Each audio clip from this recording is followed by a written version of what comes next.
네, 반갑습니다. 우리 앞뒤 좌우로 인사하겠습니다. 잘 오셨습니다. 네, 반갑습니다.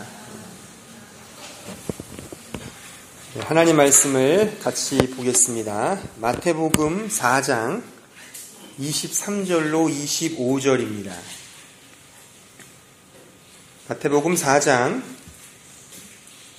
23절로 25절 말씀 우리 같이 함께 우리 합독하겠습니다. 시작.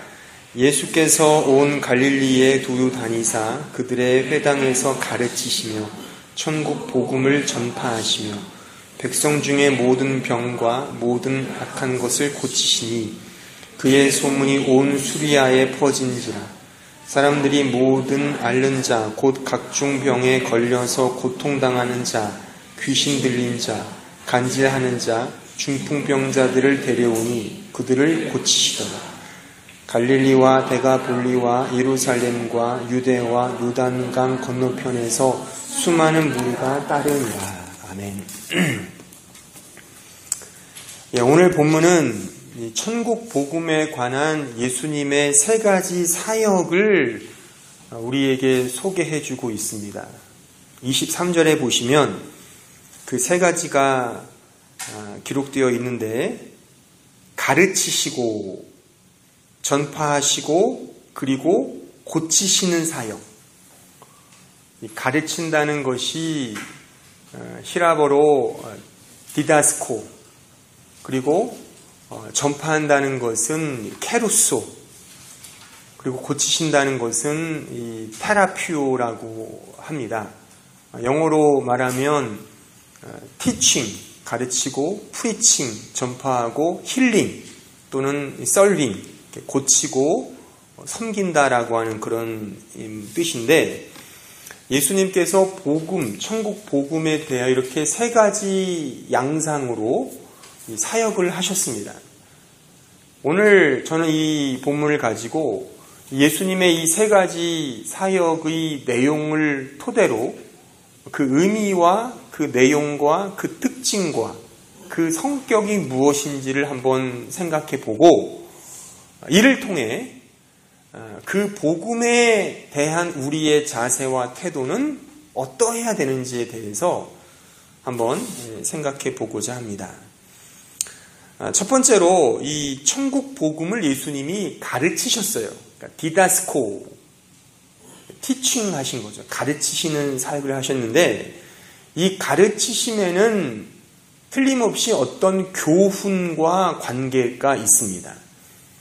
다시 말해서 예수님께서 천국 복음을 가르치실 때는 반드시 그 당시의 무리들이 잘 알고 있는 구약 성경의 교훈을 가지고 그 천국 복음에 대하여 설명하고 가르치셨다는 사실을 알 수 있는 것이죠. 단순히 이렇게 선언하시고 선포하신 것이 아니라 하나하나, 당시는 구약 성경밖에 없었기 때문에 그것이 성경이었으니까 그 성경의 구절 하나하나를 들어서 당시의 백성들에게 하나하나 가르치셨다는 사실이죠. 그러니까 여기에 전제되는 것은 가르침 속의 이해와 설명은 전제된다는 사실을 알 수 있죠. 자, 동일한 이 의미인데, 이 마태복음 4장의 말씀인데 좀 다른 공간복음의 누가복음의 말씀을 한번 찾아서 보시면, 누가복음 4장 14절에 한번 가보실까요? 자, 19절까지 제가 한번 봉독하겠습니다. 예수께서 성령의 능력으로 갈릴리에 돌아가시니 그 소문이 사방에 퍼졌고 친히 그 여러 회당에서 가르치심에 뭇 사람에게 칭송을 받으시더라. 예수께서 그 자라나신 곳 나사렛에 이르사 안식일에 늘 하시던 대로 회당에 들어가사 성경을 읽으려고 서심해 선지자 이사야의 글을 들이거늘 책을 펴서 이렇게 기록된 데를 찾으시니 곧 주의 성령이 내게 임하셨으니 이는 가난한 자에게 복음을 전하게 하시려고 내게 기름을 부으시고 나를 보내사 포로된 자에게 자유를, 눈먼 자에게 다시 보게 함을, 전파하며 눌린 자를 자유롭게 하고 주의 은혜의 해를 전파하게 하려 하심이라 하였더라. 자, 이 구절에서 알 수 있듯이 예수께서는 구약 성경 이사야서를 인용하여 천국 복음이 무엇인지를 보여주고 있는 겁니다. 그러니까 뭐예요? 천국 복음은 포로된 자에게 자유를, 눈먼 자에게 진정한 다시 보게 함을, 눌린 자에게 자유롭게 함을, 진정한 그 은혜를 누리게 하는 것, 그 사실을 구약 성경을 설명하면서 천국 복음을 가르치고 있다는 사실을 알 수 있죠. 따라서 이 천국 복음에 대한 의미 속에 우리는 그것을 이해하고 배우고 깨닫는 과정이 없이 천국 복음을 믿는다? 그럴 수 없다는 거예요. 우리가 알고 깨닫는 걸 통하여 믿게 되는 것이지, 단순히 그것이 그냥 아무런 이해와 아무런 깨달음 없이 믿는다? 자칫 맹신과 맹목적인 신앙으로 빠질 수 있음을 우리는 주의해야 되는 것이죠. 자, 또 하나 예수께서는 천국 복음을 전파하셨어요. 케루소, 그러니까 프리칭, 우리로 말하면 설교했다는 거죠. 이렇게 선포하고 선언하셨는데 이것은 무슨 의미가 있냐면 바로 예수님께서 자신의 육신으로 이 세상에 오신 것을 천국의 도래, 천국의 오심으로 선포했다는 사실입니다. 그래서 예수님께서 공생애를 처음 시작하시면서 증거했던 말씀이 뭐라고 그랬어요? 다 잊어버리셨죠? 회개하라, 천국이 가까이 왔느니라. 그 회개하라, 천국이 왔다는 걸 누구라고 하는 거예요? 자기 자신이라는 거예요. 내가 천국이라는 거죠. 내가 천국을 가지고 오는 바로 하나님의 아들, 바로 하나님 그 자신이라는 사실을 그 예수께서 선언하시고 선포하시고 굉장히 간명하게 아주 단도직입적으로 이렇게 선포했다는 사실입니다. 자, 우리가 마태복음 9장에 가보시면 이런 그 이야기가 있어요. 그러니까 중풍병자를 살리시는 장면이 나오는데 거기서 예수께서 이렇게 말씀을 하시거든요. 내 죄사함을 받았느니라. 그러니까 중풍병자를 고치면서 내 죄사함을 받았다는 그런 선언을 하십니다. 굉장히 신성모독적인 발언이죠. 죄를 용서해 주는 분은 하나님이시거든요. 근데 예수께서 내 죄사함을 받았다라고 이렇게 선포하십니다. 자, 또한 요한복음에 가보시면 이런 표현이 많아요. 예수님의 자기 선언. 예컨대 나는 부활이요 생명이다. 또는 나는 길이요 진리요 생명이다. 그죠? 또는 나는 양의 문이다. 또는 나는 선한 목자다. 이런 표현이 있거든요. 그러니까 나는 뭐뭐뭐다라고 하는 자기 선언인데 이것은 어떻게 보면 내가 곧 하나님의 아들, 하나님이라고 하는 사실을 선언하시는 겁니다. 그러니까 이 예수님의 선포 때문에 당대의 그 대제사장들이나 서기관들, 율법학자들이 예수님을 싫어했고 심지어 예수를 죽이는 어떤 죄목이 되는 거죠. 자, 이런 말씀 읽어볼까요? 요한복음 5장에 한번 가보시면 5장 24절 내가 진실로 진실로 너에게 이르노니 내 말을 듣고 또 나 보내신 이를 믿는 자는 영생을 얻었고 심판에 이르지 아니하나니 사망에서 생명으로 옮겼느니라. 자, 보세요.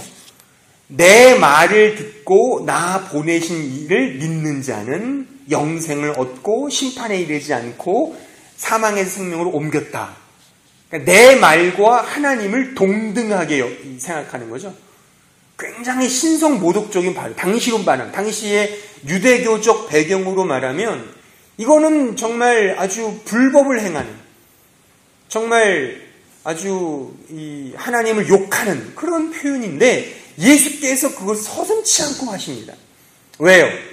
바로 예수 그 자신이 하나님이시기 때문에 그분이 천국 복음, 그 그 복음을 가지고 오는 자기 때문에 많은 사람들을 죄와 사망으로부터 해방하고 진정한 자유와 행복을 가져다 주는 자가 바로 예수님이기 때문에 자기 자신을 복음으로써 선포한다 이겁니다. 이것이 예수님의 천국 복음의 케루소, 즉 선포에 담겨져 있는 의미입니다. 마지막 세 번째 보시면 이 고치신다고 하는 이 테라퓨오라는 이 의미는 뭐냐면 이것은 천국의 실제적인 그 모습을 구현하는 그런 신적인 능력을 의미합니다. 조금 어렵죠? 자, 제가 쉽게 설명해 드릴게요. 천국 복음은 말 그대로 뭐예요? 기쁜 소식이죠. 굿 뉴스죠. 그렇죠? 근데 왜 기쁠까요? 왜 천국 복음이 기쁜 소식입니까? 이것은요, 회복, 전환을 의미하기 때문에 기쁜 거예요. 회복, 전환. 즉, 어디서부터 어디로의 회복이에요? 그러니까 죄와 사망으로부터 영생, 자유, 진정한 행복, 기쁨으로의 전환인 거예요. 이게 천국 복음인 겁니다. 그러면 우리가 왜 아프고 귀신 들고 왜 이렇게 고통을 당하죠? 그 이유는 죄와 사망의 굴레에 묶여 있기 때문에 아프고 고난을 당하는 거거든요. 그러니까 예수가 오셔서 그거를 지금 행하시는 거예요. 귀신 들린 자에게 새로운 노임을, 병든 자에게 새로운 건강을 이렇게 회복시키시고 변화시켰다는 사실이죠. 아까 읽었던 말씀 우리 요한복음 5장에 다시 한번 가보시면 24절 보세요. 내가 진실로 너에게 이르노니 내 말을 듣고 또 나 보내신 이를 믿는 자는 영생을 얻었고 심판에 이르지 아니하나니 사망의 생명으로 옮겼느니라. 자, 거기에 보면 이제 회복된 그 위치와 자리의 세 가지 모습이 기록되어 있어요. 이걸 시제별로 보시면 재밌는데 영생을 얻었다는 것은 히라보로 말하면 현재 시제입니다. 또한 심판에 이르지 않는다는 이 시제도 현재 시제예요. 물론 이 현재 시제 자체에 미래적 의미가 포함되어 있죠. 그래서 미래의 의미를 포함한 현재 시제예요. 마지막으로 사망의 생명으로 옮겼다는 것은 완전히 완료형, 과거 시제예요. 그러니까 예수를 믿고 구원을 얻은 것이 결과되는 게 뭐냐? 이제 사망에서 생명으로 옮겨진 거예요.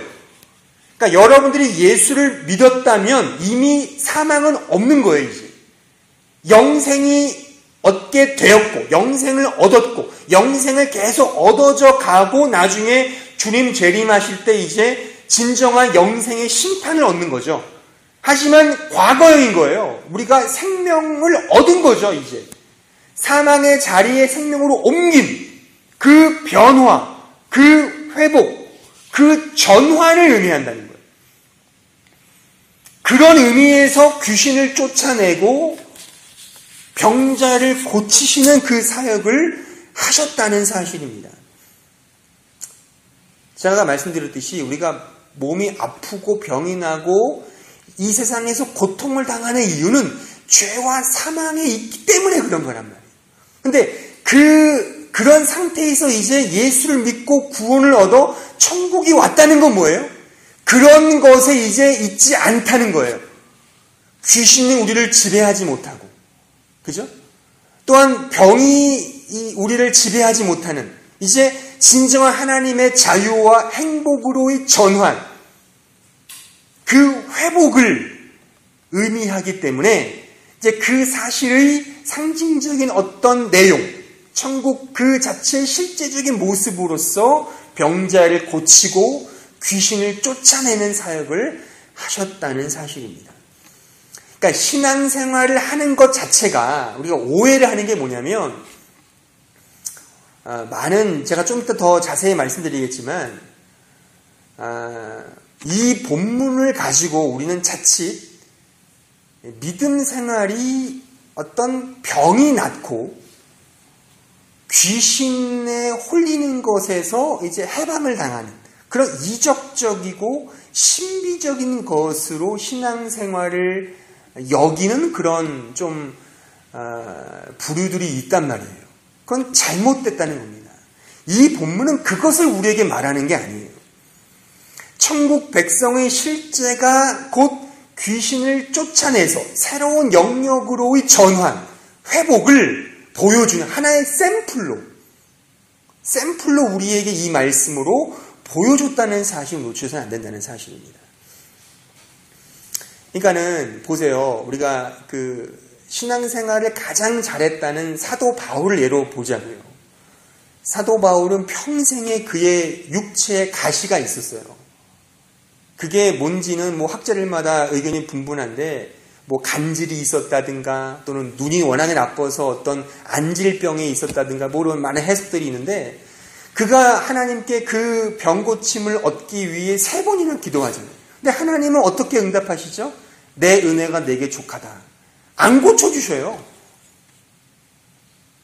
그러면 오늘 이 말씀을 이렇게 이적적인 것으로만 본다면 아니 그게 믿음 좋은 사도 바울이 병이 안 났어요. 그 믿음이 없었나요? 그게 아니란 말이에요. 또한 교회사를 보면 이 무수히 많은 거룩한 신자들이 많았는데 그들의 육체적인 삶 또는 인생을 이렇게 곱씹어 보면 그들의 삶이 평탄하고 이렇게 쉬운 길을 걸어간 사람이 아무도 없어요. 다 어떤 인생의 고난과 고통과 어떤 이 시련 속에 살았단 말이에요. 그런 것이 해결이 안 됐단 말이에요. 믿음 생활을 못한 겁니까? 그렇게 말할 수 없죠. 그러니까 오늘 이 고치는 이 사역은 단지 병을 고치고 귀신을 쫓아내는 것을 우리의 신앙의 본보기로 또한 신앙의 어떤 방법론으로 주신 게 아니라 우리가 추구해야 어떤 신앙의 목적으로 주신 게 아니라 이것은 천국 그 자체의 실제적 모습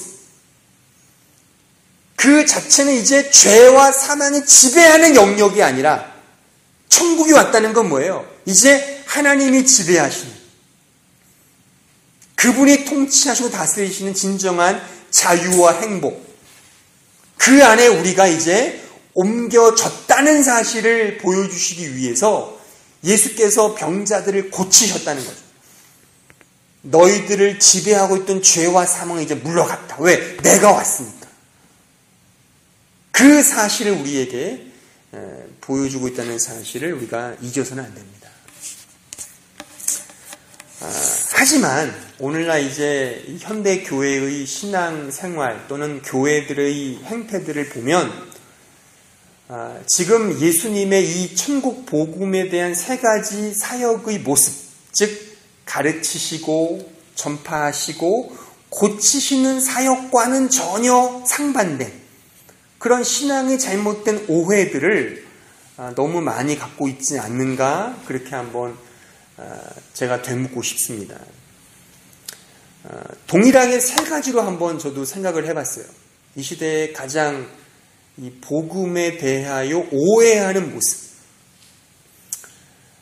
오늘 첫 번째로 예수께서 가르치셨다는 것에 반대하여 그러니까 가르치시는 것에 대해 우리는 배워야 된단 말이에요. 그러니까 복음을 배우셔야 돼요.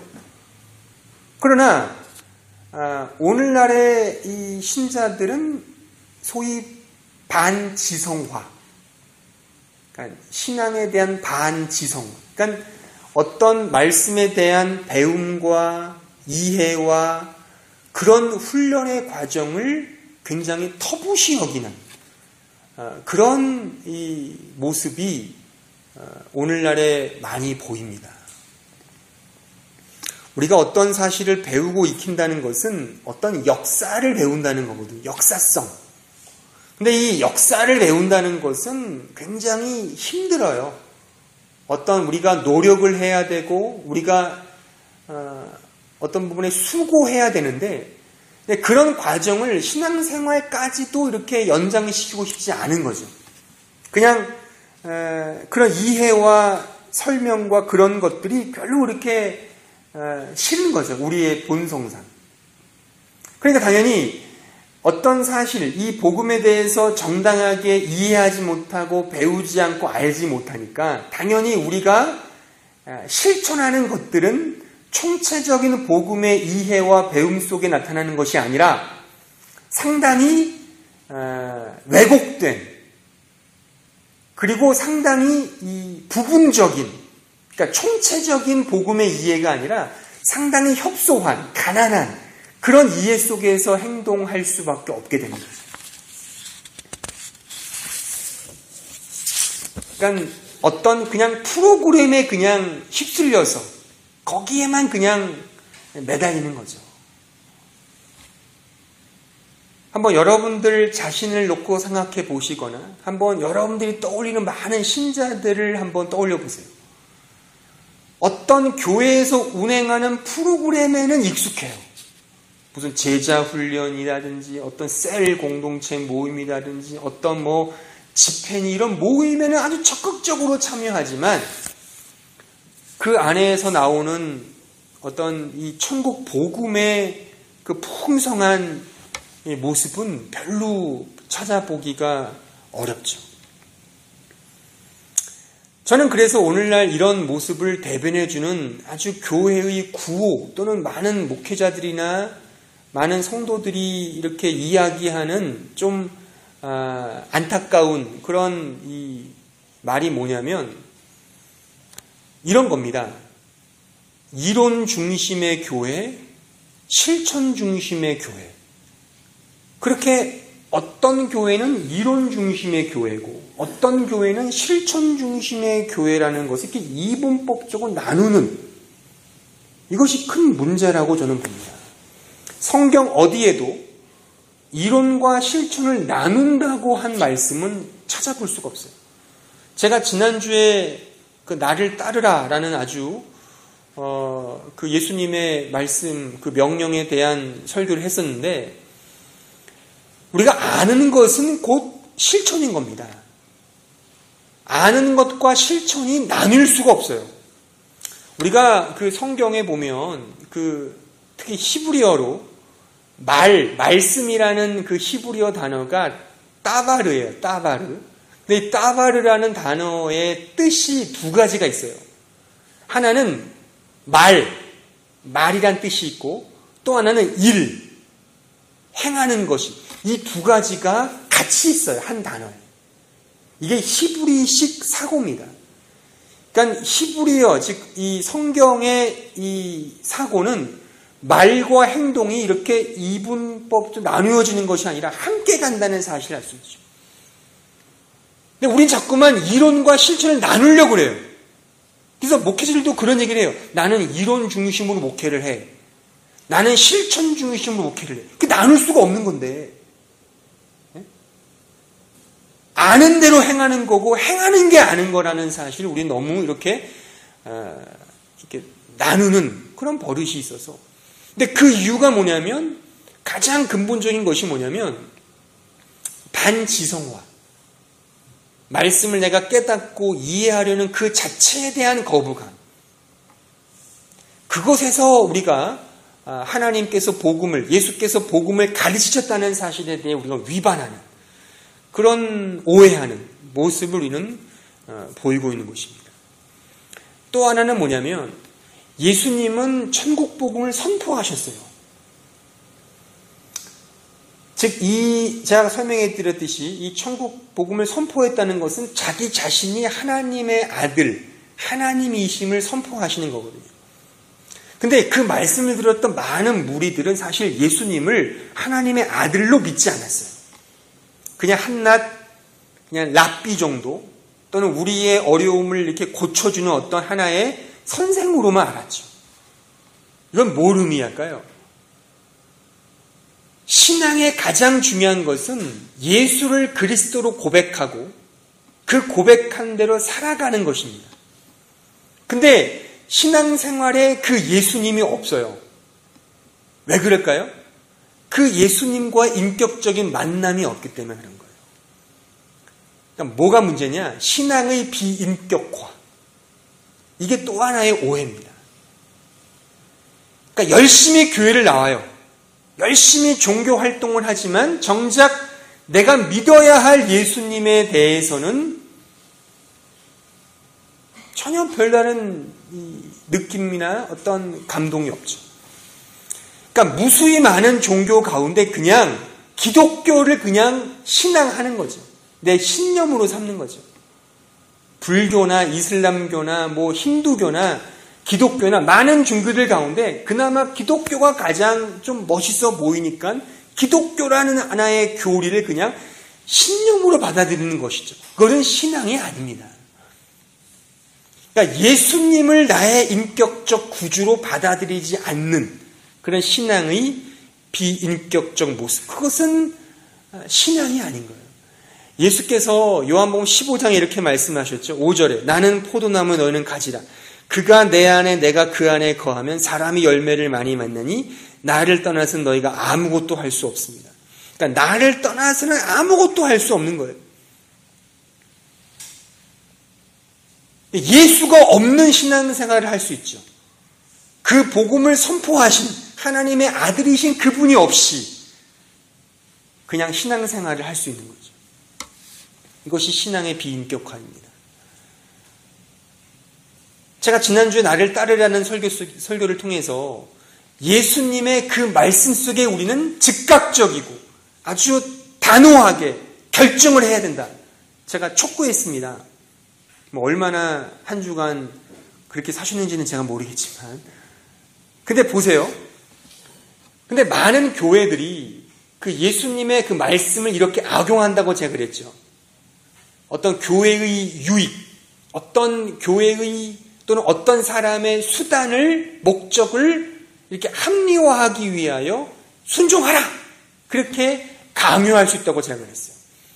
그러면 여러분들은 이런 질문을 하셔야 되는 거예요. 아니, 어떻게 그들의 속을 알아요? 그렇죠? 속으로는 막 갖은 이 부패와 이 사리사욕에 가득 차 있는데 겉으로는 그리스도의 대리자인 양 나에게 순종을 해, 교회에 순종하는 게 곧 예수께 순종하는 거야 라고 막 이렇게 설교하고 가르칠 때 여러분들은 어떻게 그걸 구분하실 거냐 이거예요. 과연 그 순종하는 그것이 예수님께 순종하는 것인지 아니면 사람에게 순종하는 것인지 어떻게 구분을 짓냐는 거예요. 그러니까 오늘날의 신자들이 이거를 구분을 못 하잖아요.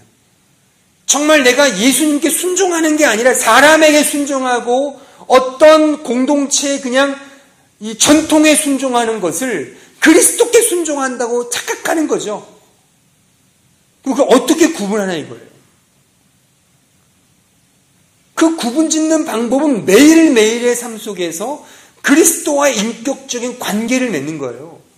그리스도로부터 주어지는 그 은혜를 내가 늘 인격적으로 같이 교감하면서 배워가면서 깨달으면서 그 은혜를 알면서 매일같이 그분의 인격 속에 살아가는 거죠. 그러면 반드시 지금 내가 순종하고 내가 거부해야 할 것이 과연 무엇인지에 대한 그 분별력이 생깁니다. 우리가 매일매일의 삶 속에서 그리스도와 인격적인 관계를 맺지 않으니까 그냥 습관적으로 그냥 성경 읽고 습관적으로 교회 나오고 습관적으로 어떤 종교적 행위를 하니까 그런 분별력, 그리스도로부터 오는 그 인격적인 은혜를 내가 누리지 못한다는 사실을 우리가 알아야 되는 겁니다. 근데 오늘날의 오해는 뭐다? 바로 이 신앙의 비인격화, 영적인 감각이 무뎌진 거라는 사실입니다. 힘은 힘대로 쓰되 그 가치는 정말 말 그대로 공연불인 거죠. 아무런 의미가 없는 거예요. 요란하기는 요란합니다. 하지만 진정한 그리스도와 인격적인 관계는 없는 겁니다. 이것이 오늘날의 예수님의 선포하시는 그 사역과는 정반대로의 모습이라고 생각을 합니다. 또 하나의 오해는 신앙의 신비적이고 미신적인 주술화예요. 당연히 신앙이 반지성화가 되고 비인격화가 되니까 당연히 귀결되는 그 자리가 뭐냐면 굉장히 신비적이고 굉장히 미신적인 그런 주술, 그런 쪽으로 신앙이 가는 거예요. 그러니까 대부분의 신자들이 신앙생활을 어떤 영험한, 어떤 신비로운 것으로만 이해를 합니다. 물론 신앙생활이 완전히 비신비적이다, 그런 말은 아니에요. 신비적인 게 있죠. 하지만 그것은 결코 신앙생활의 주류도 아니고, 또한 그것이 신앙생활의 전부라고 생각하는 것은 대단히 위험한 발상입니다. 제가 아까 말씀드렸잖아요. 예수께서 귀신을 쫓아내고 병든 자를 고치시는 그 이적과 그 어떤 기적적인 사역은 하나님의 천국 복음에 대한 하나의 샘플로 보여주신 사역의 일환이지, 그것이 신앙생활의 목적, 그렇게 우리가 따라야 할 어떤 삶의 본보기로 주신 게 아니라는 겁니다. 근데 오늘날 언제나 역사상에 있어왔던 소위 이단 중에 그 귀신론이 있었어요. 귀신론. 그러니까는 신앙생활이 뭘 해도 다 귀신이라고 생각하는. 그러니까 좋은 신앙은, 그러니까 나쁜 신앙은 귀신이 들었기 때문에, 그러니까 사탄이 그를 지배하기 때문에 신앙생활을 못한다고 그렇게 생각하는. 심지어 뭐 감기가 들어도 귀신이 들렸다. 뭐 허리가 너무 뻐근뻐근, 귀신 여기 들었어. 안수를 받아야 돼. 그런 사람들이 심심치 않아요. 그러니까 이게 다 미신적인 신앙인데, 왜 이렇게 사람들은 미신적인 주술이 뭔지 알죠? 주문을 외우는 거거든요. 이렇게 주문을 외우지. 그러니까 인격적이고 하나님 말씀에 대한 지성적인 이해가 아니라 그냥 신비롭고 영험하고 뭔가 미신적인 그런 의미로 신앙생활을 끌고 가는 사람들을 일컫는데, 근데 왜 이렇게 되는지 아십니까? 그 이유는 내가 해야 할 책임과 의무를 우리는 쉽게 회피하고 탈피하고 싶기 때문에 그렇습니다. 자, 예를 들면 기도를 하지 않는 신자에게 당신은 왜 기도를 안 하십니까? 당신은 왜 말씀 읽지 않으세요? 라고 이렇게 구박을 한다면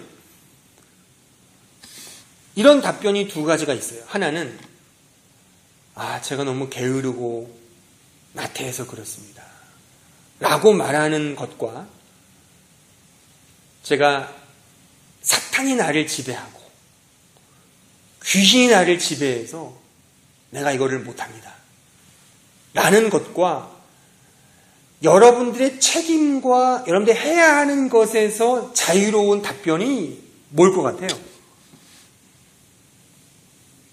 이게 모르긴 몰라도 후자입니다. 그러니까 우리는 이기적인 존재이기 때문에 나에게 어떤 책임 전가하는 것을 우리는 굉장히 혐오해야 합니다.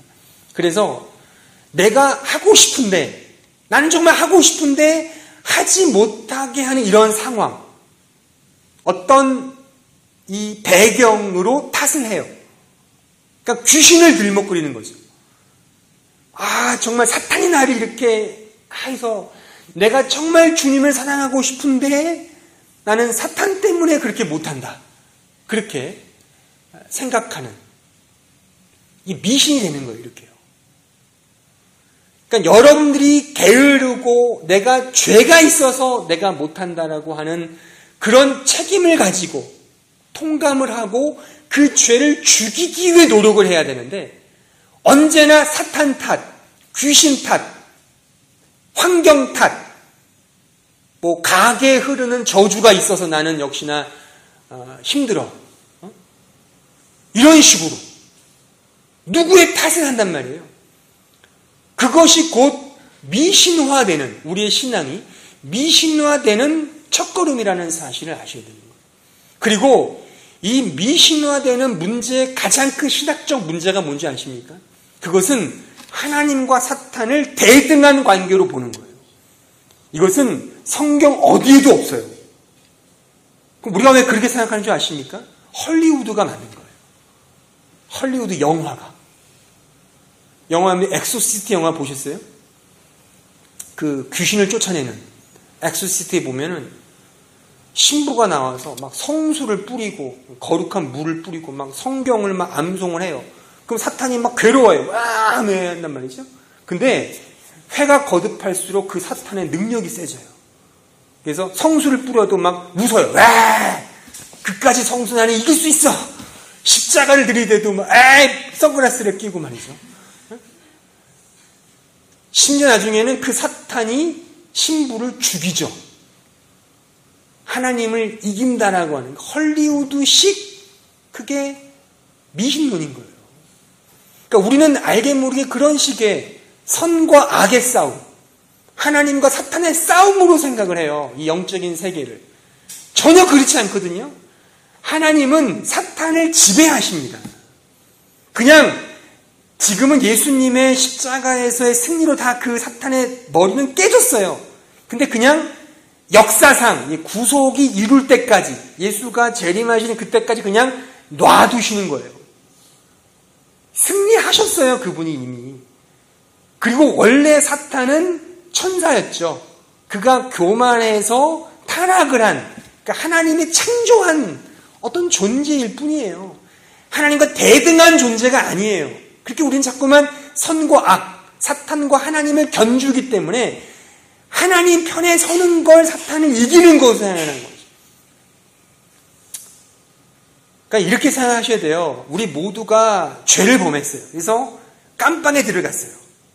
근데 사탄이 우리를 지배하는 어떤 그 감옥의 간수장이 아니에요. 네? 사탄은 그냥 그 깜빵이 어떤 그냥 뭐예요? 먼저 들어온 깜빵의 그냥 두목. 네? 그 사람도 죄를 지은 그냥 죄수예요, 죄수. 우리가 똑같은. 그런 이해를 가지셔야지 이런 미신적인 오해를 우리는 이길 수가 있는 겁니다. 어쨌든 이런 신비적이고 미신적인 이런 주술화로 빠지다 보면 종국에는 유물론으로 가게 되는 거예요. 유물론이라는 말이 어렵다면 쉽게 말해 물질주의로 가게 됩니다. 그러니까 돈을 밝히는 쪽으로 갈 수밖에 없어요. 여러분들이 옛날에 그 약장수들이 약을 팔러 이렇게 동네 순회 공연을 하면 그 약장수를 꼭 대동하는 부류들이 누구죠? 마술사, 요술을 부리는 그런 사람들 또는 몸재주를 아주 잘 구사하는 사람들을 대동해서 약을 팔아요. 그러면 대체적으로 속된 말로 죄송합니다. 구라를 많이 치죠. 그렇죠? 그래서 다 이게 요즘에 한국에서 그 어떤 걸 완전하다, 아주 퍼펙트하다라는 말에 개자를 붙입니다. 그래서 개구라, 개 모시기 하면 이것이 아주 퍼펙트하다는 뜻이라고 해요. 개 재밌어, 이런 말을 쓴다고 그러거든요. 제가 하는 말이 아니라 이제 한국의 10대들이 아주 선풍적으로 쓰는 용어라고 하는데 이게 그런 거예요. 그러니까는 결국에 미신적인 신앙으로 이렇게 이끄는 그런 사람들이나 여러분들이 그렇게 좋아하는 그런 신앙의 모습은 결국에 물질주의로 가게 되는 거예요. 그런 교회에 가면 돈을 많이 밝힌다든가. 그래서 안수기도 하는데 헌금을 내라 한다고 한다든가. 귀신을 쫓아내면 복비를 줘야 되고. 그런 것이 있는 거예요, 사실. 그러니까 이것이 다 우리가 또 성도들은 그것이 전부 따라가는 거죠, 그냥. 이해가 안 되니까. 말씀이 뭔지도 모르고 복음이 뭔지도 모르니까 그냥 따라가는 거죠. 그것이 우리의 문제가 되는 거고 오해가 되는 겁니다. 그러니까 반지성화, 비인격화, 또한 주술화. 이것이 예수가 증거하셨던 그 천국 복음의 3가지 모습과는 상반된 가르치시고 전파하시고 고치시는, 이것은 말 그대로 가르치신다. 어떤 설득과 설명과 이해가 필요한 거다. 선포하신다. 그분과의 관계, 그분이 우리의 그리스도이심에 대한 깨달음, 그걸 전제한다는 사실인 거죠. 고치시는 것은 결코 귀신을 쫓아내고 병든 자를 고치시는 것에만 있지 않습니다. 물론 그것이 없다는 게 아니에요. 그 신학적 의미를 아셔야죠. 그게 뭔데요? 천국 백성의 위치가 어디냐 이거예요. 내가 이제 사망의 자리에서 생명으로 옮긴 이 자리가 어딘지, 이렇게 회복된, 고침받은 그 자리가 어딘지를 아는 것, 그래서 그대로 살아가는 것, 그것이 예수님의 그 천국복, 그분이 전하신 그 천국복음에 담겨져 있는 내용이며 특성이며 성격이라는 사실을 우리가 알아야 되는 겁니다. 자, 결론적으로 우리 어떤 자세로 그 복음을 대해야 되는가? 바로 답이 여기에 있습니다. 디모데후서 3장 14절 찾아보겠습니다. 디모데후서 3장 14절 15절 우리 다 같이 함께 우리 합독하시겠습니다. 시작. 그러나 너는 배우고 확신한 일에 거하라. 너는 내가 누구에게서 배운 것을 알며 또 어려서부터 성경을 알았나니 성경은 능히 너로 하여금 그리스도 예수 안에 있는 믿음으로 말미암아 구원에 이르는 지혜가 있게 하느니라. 너는 배우고 확신한 일에 거하라. 거하라. 살아가는 거예요. 계속적으로 컨티뉴, 계속 그 안에서 살아가는, 그것이 바로 복음을 대하는 우리의 자세가 돼야 돼요. 태도가 돼야 돼요. 그 전제는 뭐예요? 배우고 그 배운 것에 확신 속에 늘 거하기 위하여 살아가는 것. 그것이 그 천국 복음을 대하는 우리의 자세와 태도가 돼야 되는 겁니다. 반지성, 비인격 또는 미신적인 주술, 이런 것들을 늘 경계하고 늘 배우는데 또는 아는데 힘을 써야 되는 겁니다. 옛 중국 고사에 이런 문구가 있어서 제가 소개하고자 합니다. 학이 불사하면 즉 망하고 사이 불합하면 즉 패한다. 이런 말이 있는데 이게 뜻은 뭐냐면 배우되 생각지 않으면 망하게 되고 혹은 멍청하게 되고 혹은 그 배운 것까지도 잃게 되고 생각만 하고 배우지 않으면 위태롭게 된다. 또는 독단에 빠지게 된다. 이런 교훈이 있습니다. 그러니까 배우고 생각하는 그것이 결국에 우리의 삶의 이 주류가 돼야 되는, 또 우리의 신앙의 그와 같아요. 저는 그래서 좀 더 발전적인 문구를 하나 만들어 봤는데, 배우고 아는 것은 행하는 것의 으뜸이고 행하는 것은 배우고 아는 것의 총체이다. 별로 감동이 없습니까? 제가 이 문장 만드느라고 좀 고심을 했는데 좀 감동받은 표정을 다시 하면, 그러니까 배우고 아는 것은 행하는 것의 으뜸이고 행하는 것은 배우고 아는 것의 총체이다. 그러니까 토탈리티, 총화가 되는 거죠. 그러니까 결국에 배우고 아는 것은 행하는 거라 이거예요. 또 행하는 것은 배우고 아는 것. 이걸 나눌 수 없다는 거죠. 그러니까 여러분들이 그 성경의 말씀, 예수께서 말씀하시고 가르치신 천국 복음을 언제나 배우고 그 배움의 확신 속에 거하는, 그러니까 살아가는 그런 삶의 태도와 자세를 가지셔야 합니다. 그러니까 언제나 열려진 마음, 배우려는 자세, 내가 언제나 진리를 깨닫는다는 그런 절박한 열망을 가지시고, 그러니까 열망을 가지세요. 그리고 자기를 그런 자리에 늘 오픈시키는 그런 자세가 필요한 겁니다.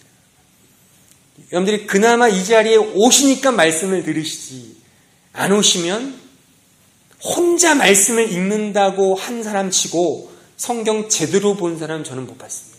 물론 그런 사람 있으면야 뭐 너무 좋죠. 하지만 이 교회 또는 이 가르침의 공동체 속에서 이 진리를 배우셔야 됩니다. 그럼 배우고 그 배움대로 준행하는, 순종하는, 거기까지 가야지 그것이 배우게 됩니다. 이러한 삶의 모습을 가지시고 하루하루 믿음으로 나아가시는 우리 모두가 되시기를 진심으로 바랍니다.